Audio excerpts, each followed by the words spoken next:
Happening now, road crews in Jamestown are gearing up to take on a blast of Arctic cold. We have the latest as what's to come weather-wise.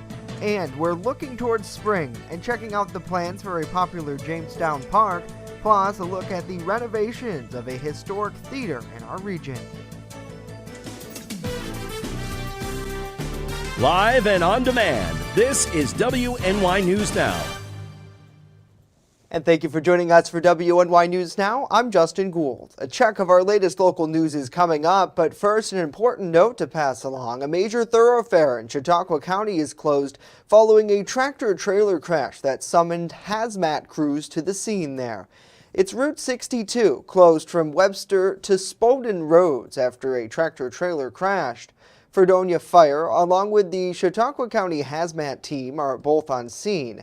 Reports from there indicate that the truck's fuel tank ruptured, spilling more than 100 gallons of diesel on the roadway. The New York State Department of Transportation tells us that roadway is expected to be closed for up to 6 hours. We, of course, will continue to follow this story for updates and provide them on air and online at WNYNewsNow.com. Well, now let's take a live look over Chautauqua Lake, where it is a pretty cold day out there, all things considered. Chief Forecaster Dakota Hunter joining us now with more on this Arctic air, which is coming our way. Dakota. Yes, it is. We've got some more Arctic air on the way. We're going to start to feel some of it today, and then especially as we go throughout the week. So this is what we're looking at. This is just the wind chill values. Understand, wind chill is the air temperature plus the wind combined together to give you the real feel or the feels like temperature. Today, it's going to be likely around 5 above to 5 below. So some areas will be below 0 for the wind chill today. Tonight, 0 to 10 below. Saturday, the wind chill lessens a little bit as the wind kind of decreases, but look at where it goes Saturday night.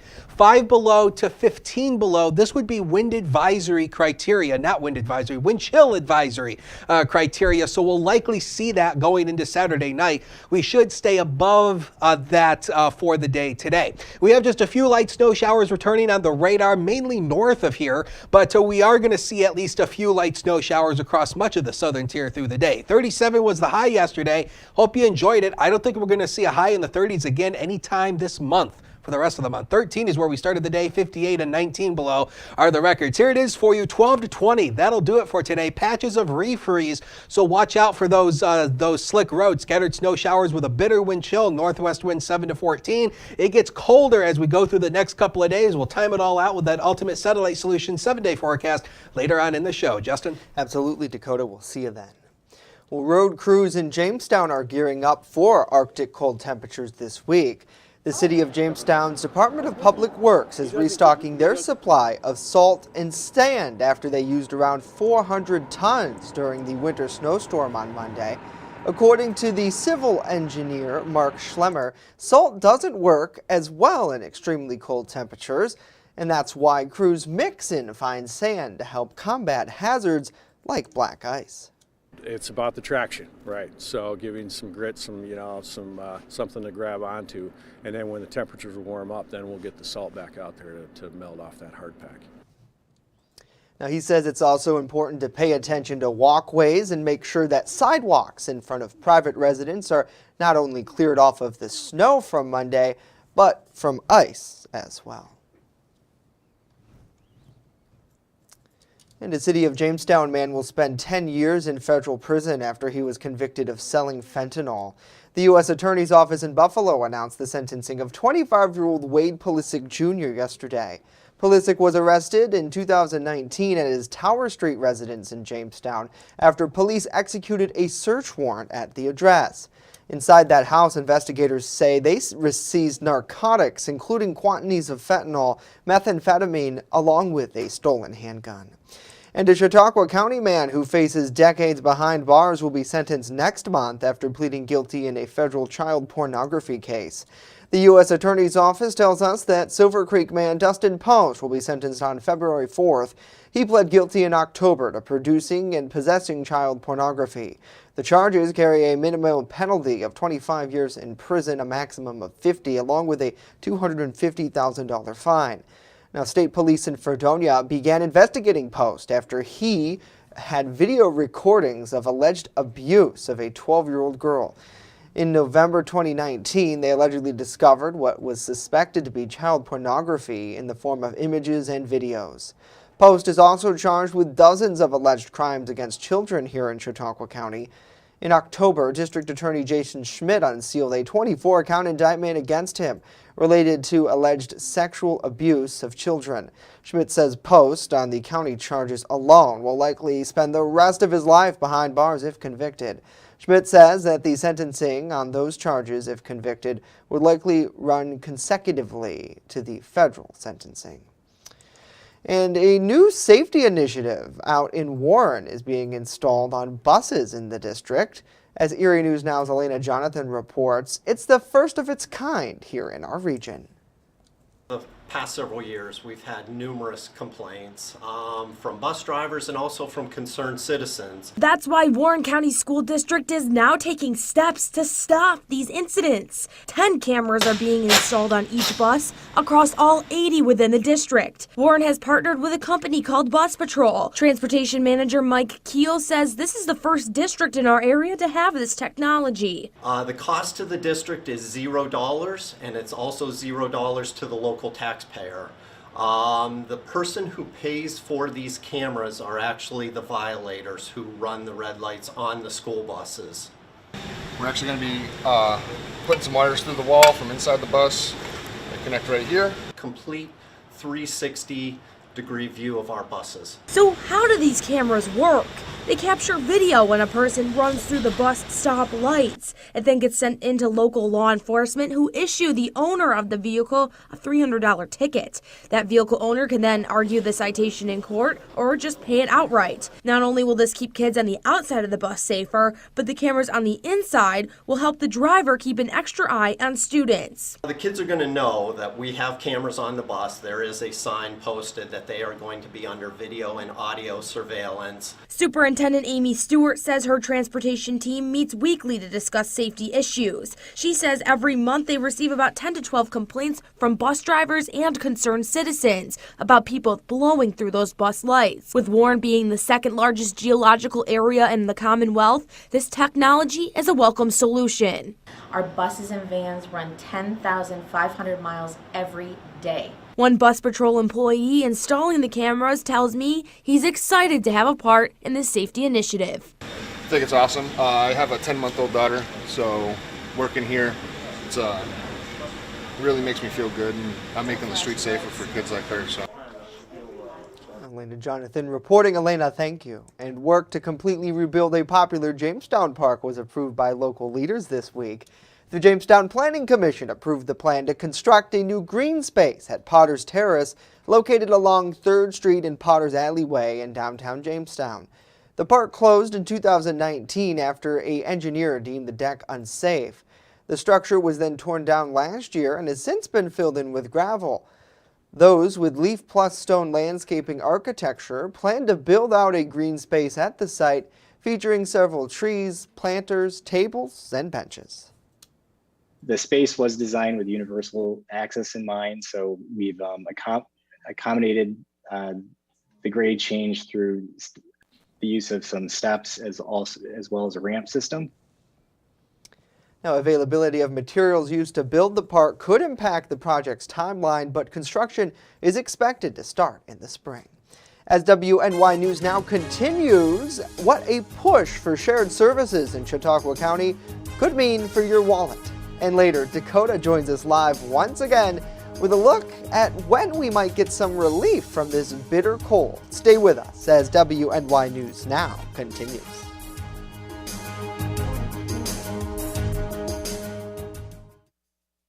With coverage that matters, this is WNY News Now.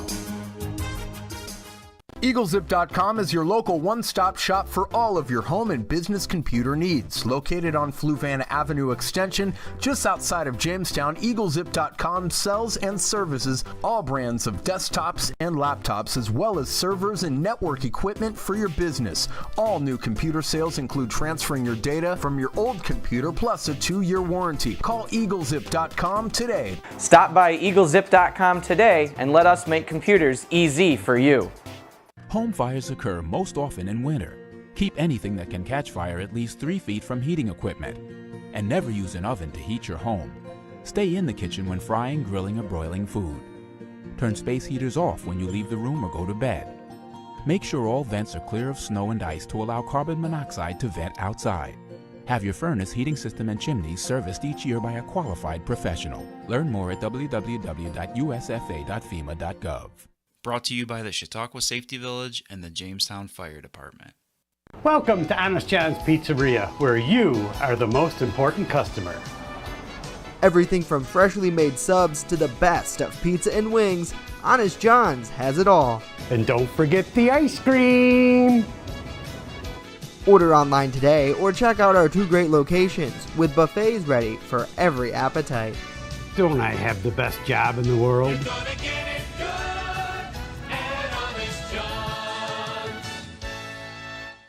You're watching WNY News Now, where coverage comes first.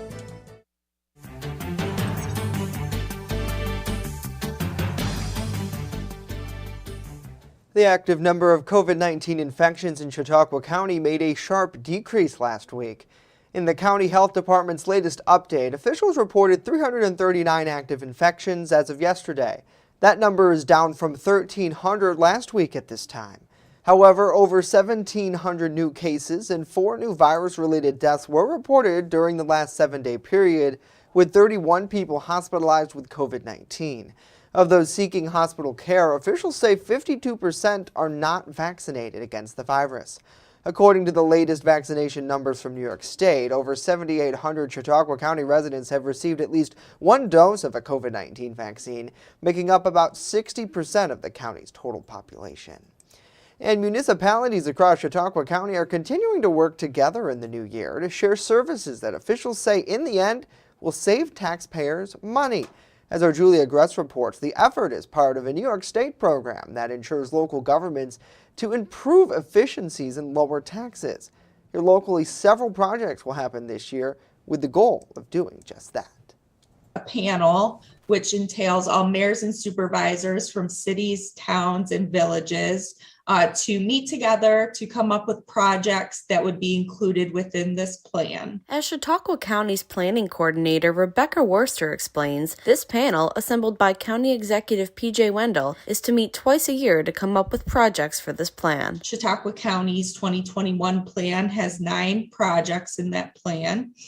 And what's required of those projects is that they need to be implemented in 2022 to receive any benefits of state matching funds. Worcester continues that 95% of the savings of the shared services could be matched by the state to the municipalities that are conducting that shared service. Projects include shared equipment purchases, shared assessors, shared code enforcement officers, and dredging creeks. Code enforcement is something that we've been looking at countywide and how we can do that better. We have an older age group of code enforcement officers who are retiring out, and we need to think about the future of how we staff our code enforcement, how we work together, how we possibly share technology that's similar across the municipalities. Though different municipalities working together to save money has been done unofficially in the area for some time, the new requirements allow more projects to be executed with state funding. The panel was created in 2017, but at that time their plan did not make much of an impact. This plan covered a 3-year span that focused on thinking big and thinking long-term. Many of the projects within the plan were aspirational and did not get implemented. Julia Gress, WNY News Now.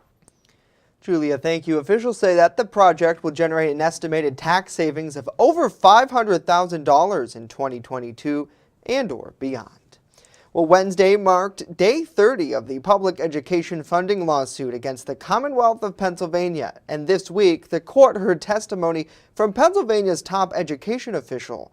Our state capitol correspondent Brendan Scanlon with the latest developments. Is to graduate students college and career ready.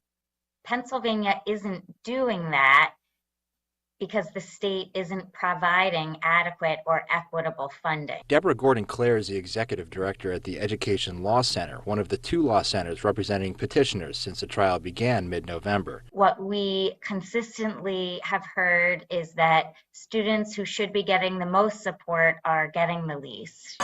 She says one thing that has really come to light between November 12th and now is the impact that funding can have on individual school districts. Money matters, and we've heard it from districts who talk about not having the resources. We've also heard from expert witnesses who have reiterated the point that students experiencing poverty perform significantly better when they attend well-funded schools. Now in the 8th week of the trial, Education Secretary Ortega pointed to a shortfall in post-secondary attainment and how it relates to inequitable school funding. Pennsylvania has academic standards that expect all students to be college and career ready after graduation.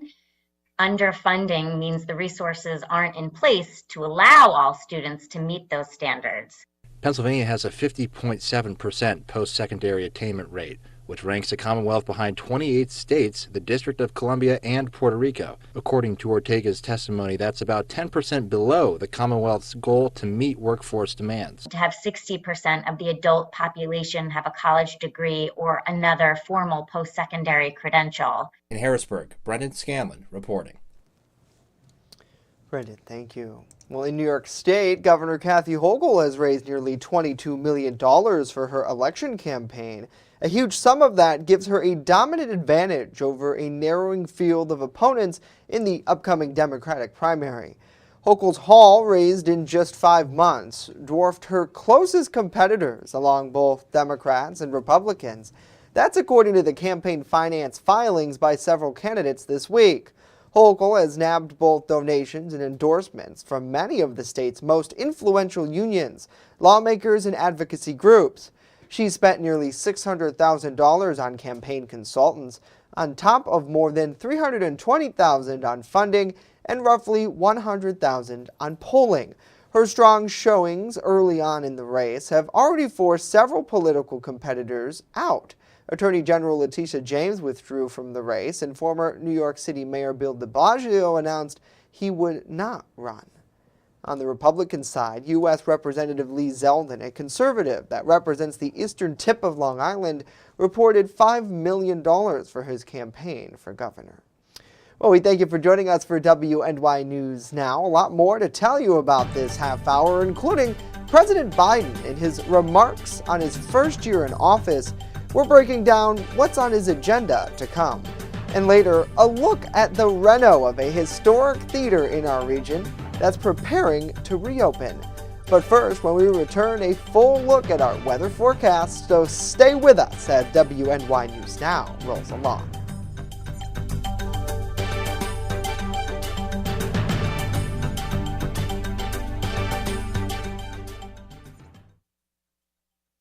You're watching WNY News Now, your source for breaking news. I'm a survivor. I'm a survivor. I'm a survivor. Testicular cancer is the leading form of cancer in men aged 15 to 35. 1 in 250 men will be diagnosed with testicular cancer. But 98% will survive if detected early. As a survivor, I believe early detection is the key. Learn how to do a testicular self-exam and other important facts about testicular cancer at oneball4tc.com.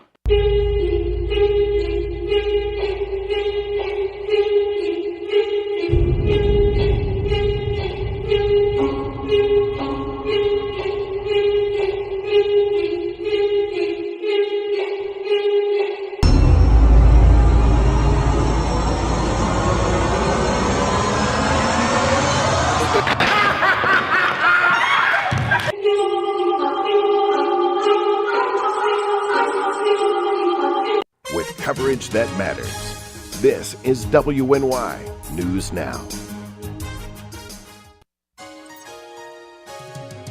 Fast, accurate, and everyday. First Defense Weather. Oh, it is a chilly day out there. A live look over the Chautauqua Lake Skycam showed you, that ice on the lake. And now I have seen some people going out and ice fishing, but I haven't seen any on the camera so far. And speaking about cold temperatures, this is kind of a issue that we had kind of early this morning. We had what's known as black ice. And black ice occurs when the snowpack ultimately starts to melt. And this is what happens. The snowpack melted yesterday, part of it. The high temperature yesterday was 37 degrees. As we mentioned, hope you enjoyed it. I don't think we're going to see a temperature in the 30s again for the rest of the month. But you can see what happens here as the snowpack starts to melt, it goes across the roadway. Well, what happens at night? Temperatures drop at night. So this is what happens to the snow. It turns into ice. And when you have the air temperatures at 13 degrees, that was the low this morning, you get a thin layer of ice that occurs on the roadways. And so that's ultimately why some of the roads were a bit slick kind of last night, and then early this morning we had some of that black ice. And again, the problem with black ice is that it's so thin you can't really see it. So that is ultimately the problem. There it is. 13 was the low this morning, thin layer of ice. So there it is. HD News Now cam shows you just clouds around once again for today. 16 as of noon hour, but look at this healthy north wind of 16 and a wind gust of 20. It makes it feel more like one little lonely degree out there when you factor in the wind together. So the next thing we're really keeping an eye on is the wind chill. So again, this is the forecast wind chill indices, or the feels like temperature. So again, most of us around 0 to sub-zero through the day. As we go into tonight and then early tomorrow morning, we're talking sub-zero across much of the region. We should stay above advisory criteria, but we may see one mainly for the hills, mainly tomorrow. Or overnight. Tomorrow, the wind chill stays bitter. We stay in the single digits across all of the region tomorrow. And then look where the wind chills go as we go into early Saturday morning. This is around 5:30 in the morning. All of us, sub-zero double digits. Minus northwestern Pennsylvania.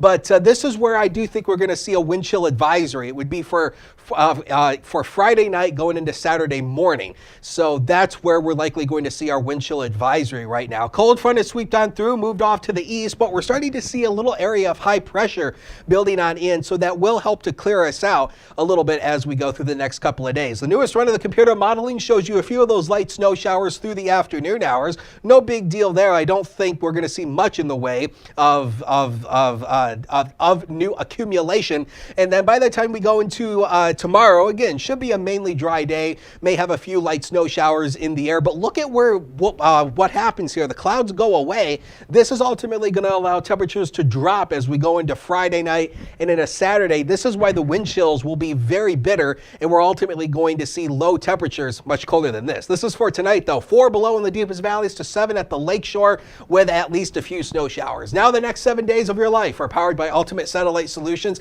The record low for tomorrow is 13 below. Don't think we'll get there.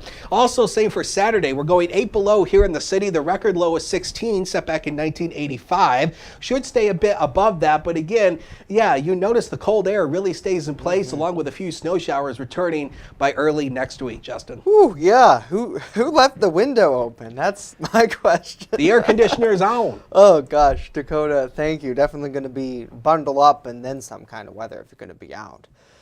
Well, efforts to change the Senate filibuster and enact new federal voting rights are both dead, at least for now. The filibuster change filed with the 52 to 48 vote in the Senate last night. Democrats tried to use a NASA bill as a vehicle to create a talking filibuster, as it's called in that chamber.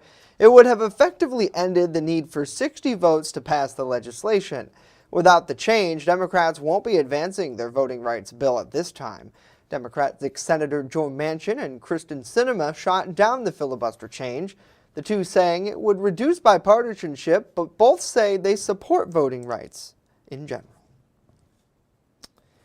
Meanwhile, January 20th, 2021, the day President Joe Biden was sworn into office. Now, 1 year later, as crises brew both at home and abroad, the president says he's prepared to make some changes. Britt Conway breaks down Biden's plan for the next chapter of his presidency. 1 year ago today, office of President of the United States, President Joe Biden took the oath of office. It's been a year of challenges, but it's also been a year of enormous progress. Of note, the $1.9 trillion American Rescue Plan to lessen the economic fallout from COVID-19 and the $1 trillion bipartisan infrastructure plan. But the challenges the president is talking about loom over his second year. COVID-19, inflation, the Ukraine-Russia crisis, lingering questions over the U.S. pullout from Afghanistan, not to mention the first-year priorities frozen in the Senate. Voting reform, the Build Back Better Act, gun restrictions, immigration reform, and police reform, dashing Biden's hope for bipartisanship. But he says he's looking to switch up his approach. Number one, I'm going to get out of this place more often. I'm going to go out and talk to the public. Number two, I'm also going to be out there seeking the advice of experts outside, from academia to editorial writers to think tanks. And the third thing, I'm going to be deeply involved in these off-year elections. He has a lot to prove in his second year, with the latest Gallup poll showing the president is only pulling in a 40% approval rating, his lowest to date. I'm Britt Conway reporting. All right, Britt, thank you. Well, next here on WNY News Now, an inside look at the renovation of a historic theater in our region. Stay with us. We'll be right back.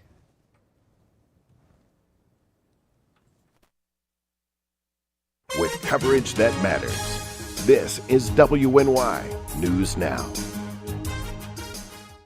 Remember when you were a kid, huddled around the television waiting for your school to close? Well, we don't get snow days. When winter weather hits, count on the First Defense Weather Team for a look into the future where the snow is headed next.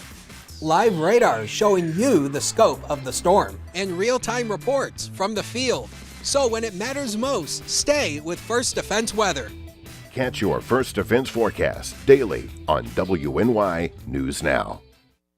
I know what you're thinking. I need a job. I need a new career. Well, I've been there. I've been there. I've been there. I wasn't happy with what I was doing. After high school, I didn't have a plan. I just wanted to start working. I got laid off twice, but you gotta keep going. You just need the right skills. Find an apprenticeship. I found a 2-year IT program. I found a medical course online. I'm now a consultant in the tech space. You have more options than you think. You can do this. You will find something. You will find something new.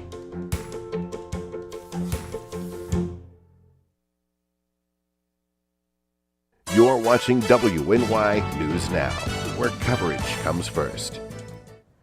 Well, after decades in the planning and more than 2 years of construction, Erie's historic Warner Theater reopens to the public this Sunday for its very first event. Erie News Now's Lisa Adams has a preview of the concert by the Erie Philharmonic Orchestra and an inside look at the renovations.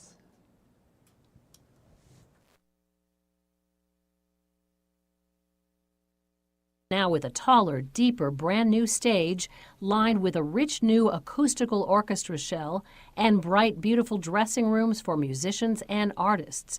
It's clearly a new era here. We've transformed a 1931 movie house into a true performing arts center, and that change is transformational.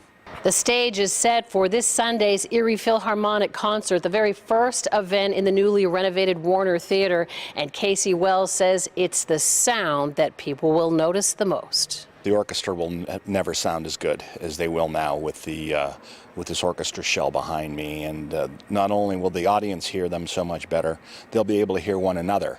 A $28 million project and counting, the Warner stage is now 14 feet deeper, 17 feet higher, and rigging lines have multiplied from 36 to 60 to accommodate bigger Broadway shows and sets. From a Broadway perspective, we're going to be able to have the entire show in here. All the sets, props, scenery, all of the elements of touring Broadway shows will be able to now fit on this stage.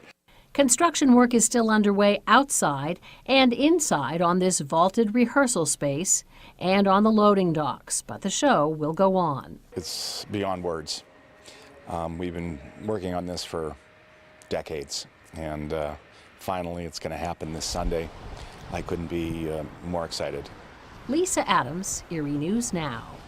Lisa, thank you. It's incredible to see such an investment in the arts, especially during a couple of years now that we've been unsteady about whether we can have people gather. And I mean, you look at the history of just how long that theater has been here in our region and how beautiful it is, and looking at the improvements they've made, it really is incredible.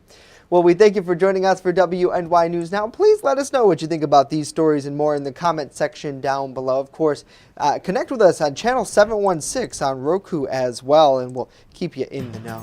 That's it for us this half hour. Of course, we are back tomorrow live at noon. Hope to see you then.